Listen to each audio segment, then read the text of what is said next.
10 ते रात्री 8पर्यंत कोकण बाजारात प्रदर्शन करतोय.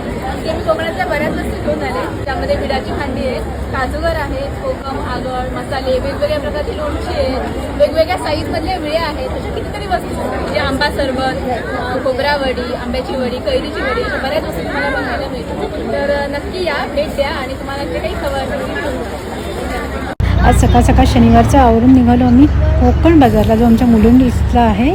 मुलुंडमध्ये ईस्ट स्टेशनच्या जवळच समोर असलेल्या शिवसेना शाखेच्या इथेच आतमध्ये जायला आणि फर्स्ट फ्लोअरला आहे. सो अगदी इझी टू ॲक्सेस आहे आणि गेलो तर सगळे लोकांची लगबग चालू होते. जस्ट स्टॉल्स चालू झाले होते, सामान काही जण आणत होते, काही लावत होते.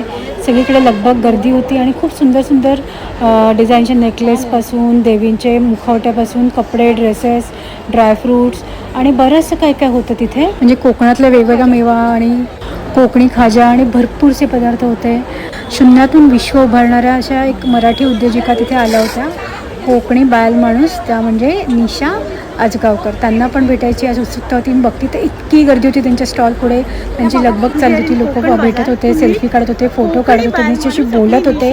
आणि she was busy in selling her stuff also. आणि त्याची लोकांशी बोलत होती, मध्येच त्यांच्याशी सगळ्यांशी हितकूच करत होती. सो खरंच वाखाणण्याजोगं आहे की काम करता करता तिने कोणालाच दुखावलं नाही. सगळ्यांशी ती बोलत होती, सगळ्यांना थोडंफार अटेन्शन देत होती आणि लोक पण खुश होत होते. भरपूर तुझं सामान स्टॉक आउट झालं तिथलं तिथे. बरेचसे स्टॉल्स पण असे सगळे चालले होते गर्दीचे. तुम्ही पण नक्की भेट द्या आज आणि उद्या.